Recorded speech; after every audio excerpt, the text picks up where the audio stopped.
Bismillahirrahmanirrahim. Bonjour les élèves de deuxième année PC. Dans cette séance, on va traiter un exercice de mécanique, examen national, deuxième session 2019. Voici devant vous les énoncés de l'exercice. L'objectif, c'est de savoir effectuer un exercice, c'est-à-dire apprendre une méthodologie pour résoudre un exercice.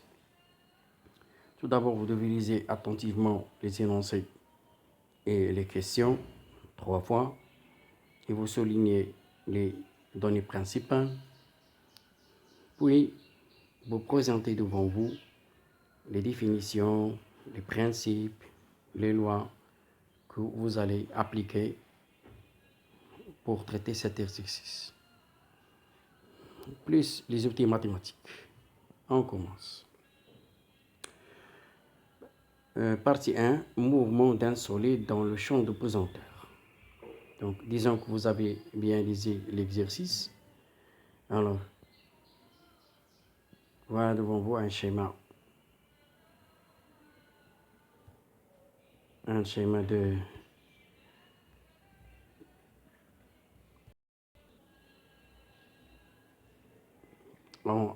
On lance une balle du point A vers le haut avec une vitesse verticale initiale V0.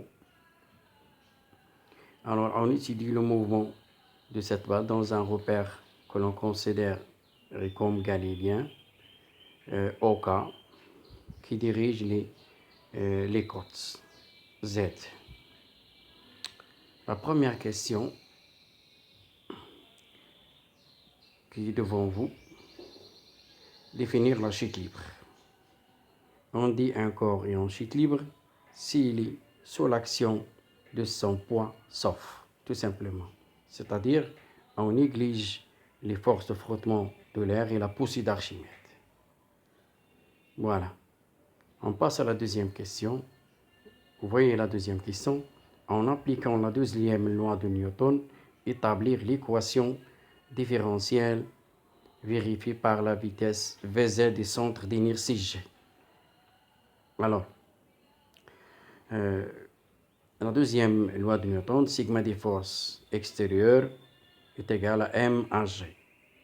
Alors, lorsqu'on veut appliquer la deuxième loi de Newton, donc on doit faire le bilan des forces, représenter les forces, puis savoir faire la projection sur les axes. Voilà.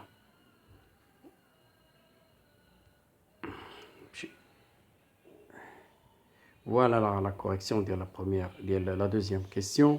Vous voyez, sigma des forces extérieures est égal à MAG, puisqu'on parle d'un chute libre, donc la seule force qui agit sur la balle, c'est le poids P. Donc, ça veut dire P est égal à MAG, AG c'est l'accélération.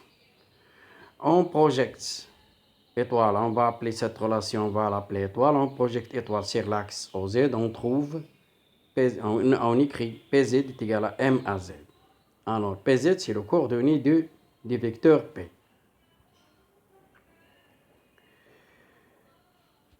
Voilà. Alors, voilà, c'est la force. P, là, c'est l'axe des Z. Vous voyez que P et Z sont parallèles et que l'axe OZ est opposé au sens opposé du vecteur P. Donc, le coordonnée du pesanteur P est négatif, c'est moins P. Voilà, moins P, comme vous voyez ici, moins P est égal à M. Alors, M, AZ, AG, c'est quoi? C'est AZ, c'est quoi? C'est D de VZ, c'est D de VZ sur D de T, c'est-à-dire la dérivée de VZ. Donc, P est égal à MG, moins MG est égal à M, D de VZ à l'DT. On simplifie par M, donc on trouve l'équation différentielle du mouvement réalisé par la vitesse Vz. D de Vz à la dt est égal à moins G. On passe à la troisième question. La troisième question, la voici. montre que l'équation horaire de mouvement de G s'écrit Z de t est égal à moins n demi gt au carré plus V0t plus h. Donc, on doit trouver cette équation horaire du mouvement. Alors, voilà.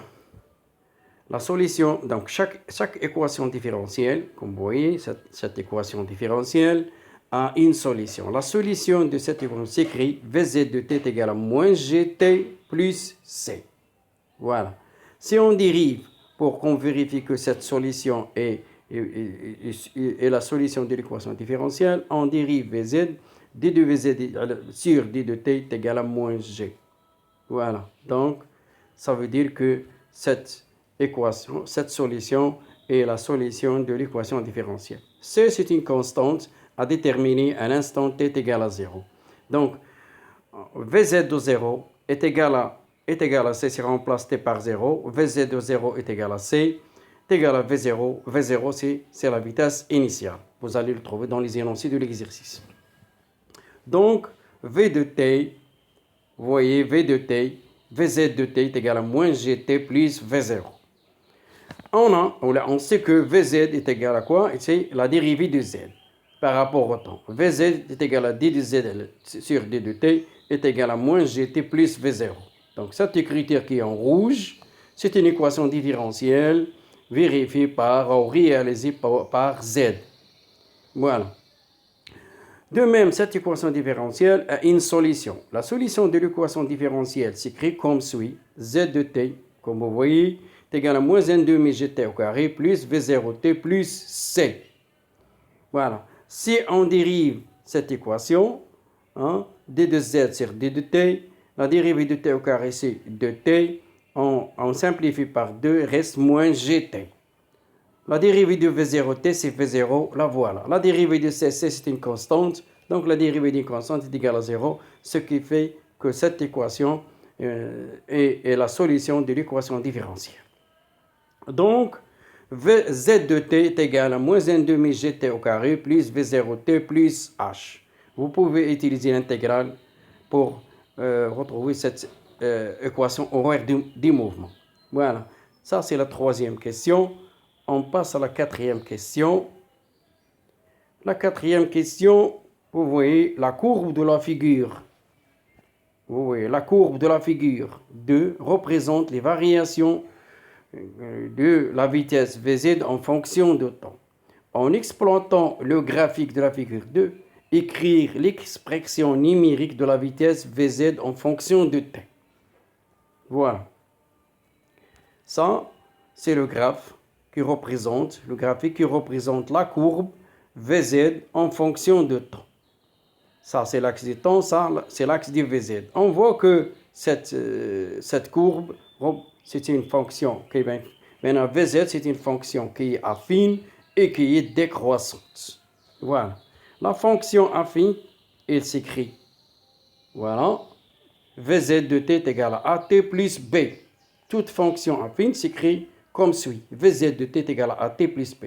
A est le coefficient directeur. On peut la calculer en exploitant le graphique. Voilà. Comme suit. B, c'est la vitesse à t est égal à 0. Donc, on peut trouver la valeur de A et la valeur de P en exploitant le graphique. Voilà. Pour trouver A, on va choisir 2 points, par exemple 7 points et 7 points. Et on va faire la différence des Vz, sur la différence du T. La différence du Vz sur la différence du T. Ça veut dire 0 moins 10, parce qu'il y en a 2, 4, 6, 8, 0 moins 10 sur 1 moins 0. Donc, ça fait moins 10. Donc, A est égal à 10 mètres secondes moins 2. Donc, voilà, ça c'est le coefficient directeur. Ça se voit que A c'est une accélération d'après l'unité. Et B est égal à 10 mètres secondes moins 1. Donc, AT est égal à 0 d'après la courbe. AT est égal à 0, voilà T est égal à 0. Donc, V 0 est égal à 10. 2, 4, 6, 8, donc est égal à 10 mètres secondes moins 1. Donc, on peut trouver d'après la courbe, on peut calculer A, le coefficient directeur A, que c'est une accélération, et on peut calculer la vitesse V0, B, 10 mètres secondes moins 1. Donc, Vz de t s'écrit, l'équation de la courbe s'écrit Vz de t est égal à moins 10 t plus 10. Donc, si on compare l'équation 1 et l'équation 2, on va trouver, voilà, si on compare l'équation 1 et l'équation 2 par analogie, on trouve G est égal à moins 10, et V0 est égal à 10. Donc, G est égal à 10 mètres moins 2 et V0 est égal à 10 mètres secondes moins 1. On passe à la cinquième question. La cinquième question dit le centre d'inertie G passe au cours de la montée par le point B situé à une hauteur D du sol avec une vitesse VB est égale à 3 mètres secondes moins 1. Figure 1. Montrez que D est égal à 5,75 mètres. Voilà le schéma. Donc, on lance la balle du point A avec une vitesse initiale V0. Il passe par, il atteint B, hein, il atteint le point B, calculer la distance D qui sépare l'origine des repères au point B. Donc, c'est-à-dire, on doit calculer cette distance D ou bien on vérifie que D est égal, vous voyez, D est égal à 5,75.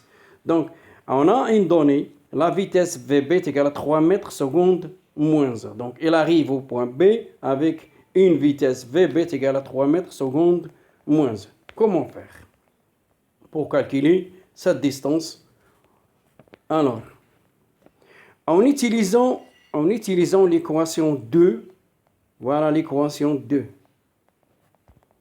En utilisant l'équation 2 au point B, donc on écrit VB est égal à moins 10 TB plus 10.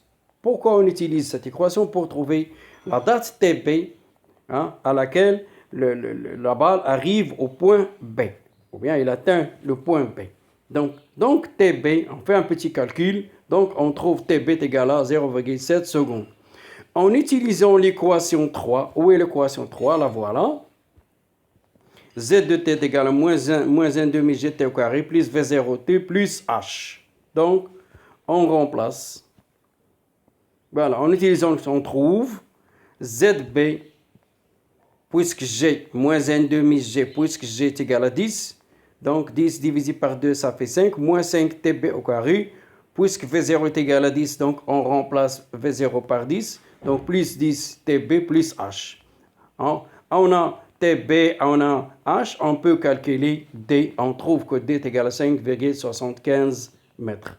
Ça, c'est la cinquième question. On passe à la dernière question, qui est la sixième question. Voilà. C'est une très bonne question. On lance de nouveau un instant choisi comme nouvelle origine des dates t est égale à 0, verticalement vers le haut. Vous voyez, on lance de nouveau un instant choisi comme nouvelle origine des dates t est égale à 0, verticalement vers le haut. La balle du même point A avec une vitesse V0 très importante, dit V0 est égal à 8 mètres secondes moins 1. Le centre d'inertie G de la balle atteint-il le point B? J'ai suivi votre réponse. Donc, regardons le schéma. La voici.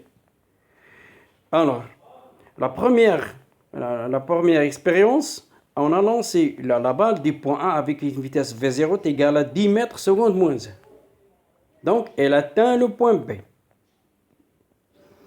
Alors, la deuxième expérience, on a lancé la balle avec une vitesse V0' égale à 8 mètres secondes moins. Est-ce que la balle va arriver au point B? Donc, si elle arrive au point B, ça veut dire qu'elle atteint le point B. Donc, pour répondre à cette question, on va soit un point A, hein, soit le point A. On va trouver la distance ici. Cette distance qu'on va appeler petit d, et on compare petit d avec grand D. Donc, disons que la balle peut arriver au point A avec une vitesse. Lorsqu'il arrive au point A, la vitesse va être annulée, c'est-à-dire il va faire un demi-tour. Donc, il va arriver au point A, qui va être au-dessus de B, ou bien au-dessus de B. Donc, si on calcule la distance D, et on compare avec grand D, on peut répondre à cette question.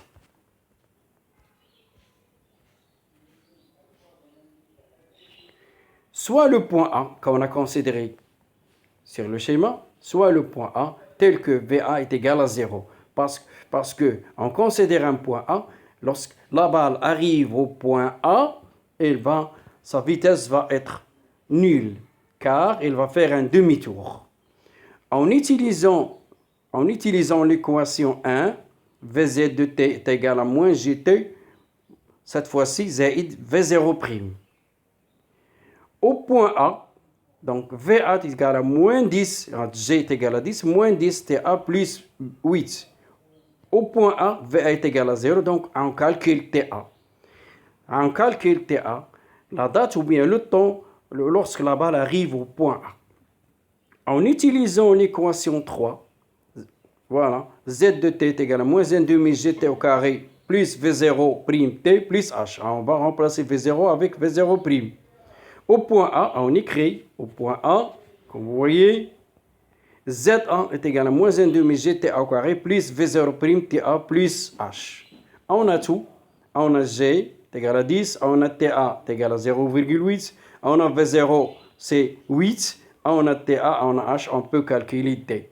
Donc, D est égal à 4,4 mètres. Donc, comme D qu'on a calculé est inférieur à grand D, donc la balle n'atteint pas le point B. Merci.